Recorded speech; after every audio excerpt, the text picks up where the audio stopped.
အရာအလုံးဟာမလှပနိုင်ပါကျွန်တော်တို့ဘဝမှာကောင်းခြင်းနဲ့ဆိုးခြင်းဟာအမြဲတွန်တွဲနေပါတယ်ဒါပေမဲ့လူသားတိုင်းဟာကောင်းခြင်းတွေကိုသာလိုချင်ကြတဲ့အတ္တတွေရှိကြပါတယ်ဘဝမှာကောင်းတာတွေကြီးဇက်တိုက်ရခြင်းနဲ့ဒုက္ခတွေကြုံရတဲ့အခါဘဝကပင်ပန်းလိုက်တာဆိုးလိုက်တာဆိုပြီးညှိသွားတတ်ကြတယ်တရားမကပြုံးခဲ့မှုတဲ့အပြုံးတွေကိုမေ့နေတတ်ကြတယ်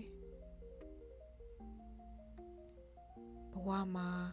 ကောင်းတာတွေကြီးရချင်နေလို့မရဘူးကောင်းတဲ့လူတွေကြီးတွေ့ချင်လို့လည်းမရဘူးအမြဲတမ်းလွယ်ကူနေတယ်ကိုယ်စိတ်တိုင်းကြကြီးဖြစ်နေရတယ်ဆိုရင်ရင့်ကျက်မှုတွေဘယ်လိုလုပ်ရလာပါမလဲတခါတလေဘဝမှာအရန်ခက်ခဲတဲ့နေ့တွေဆိုးရတဲ့အဖြစ်အပျက်တွေမလဲမသွေကြုံလာရပါလိမ့်မယ်ဒီအချိန်မျိုးမှာရင်ဆိုင်မှုတတိတွေအပြည့်ရှိနေဖို့အရေးကြီးပါတယ်ကောင်းတာတွေအတွက်ဝမ်းသာရဘူးရင်ဆိုးတာတွေကိုလည်းလက်ခံတတ်ရပါမယ်ကျွန်တော်တို့ဘဝမှာလူအများကြီးတွေ့ရမယ်ဒီလူတွေဟာကိုယ့်အပေါ်အပြည့်အဝကောင်းနိုင်ကြမှာမဟုတ်ပါဘူးဒါကိုနားလည်ပေးရမယ်အပြောဆိုကြမ်းတမ်းပြီးစိတ်ရင်းကောင်းတဲ့လူတွေတွေ့ရမယ်အပြောဆိုနူးညံ့ပြီးစိတ်ရင်းမဖြူတဲ့လူတွေလည်းကြုံရမယ်အစပိုင်းမှာကောင်းပေးပြီးနောက်ပိုင်းမှာပြောင်းလဲသွားတဲ့လူတွေလည်းဖြစ်လိမ့်မယ်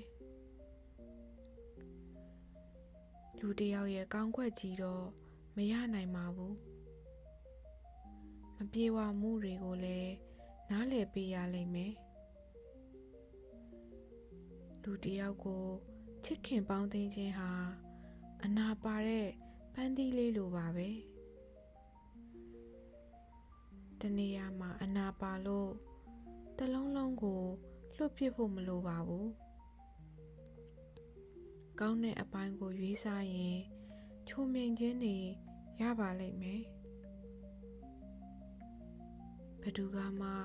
အလုံးစုံမပြေဝနိုင်ဘူးအကောင်းနဲ့အဆိုးဟာအမြဲတွဲလျက်ပါပဲ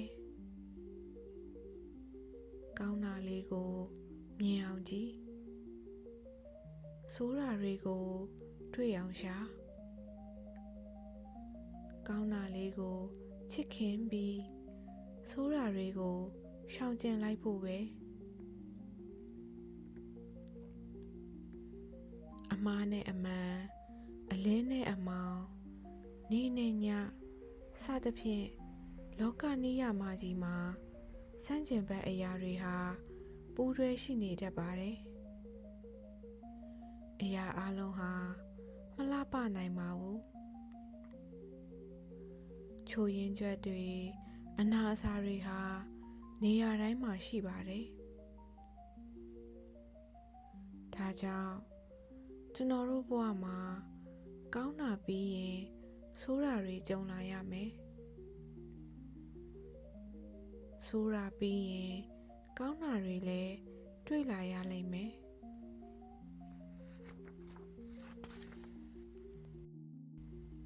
ဘယ်လိုအခြေအနေမျိုးမှမဆို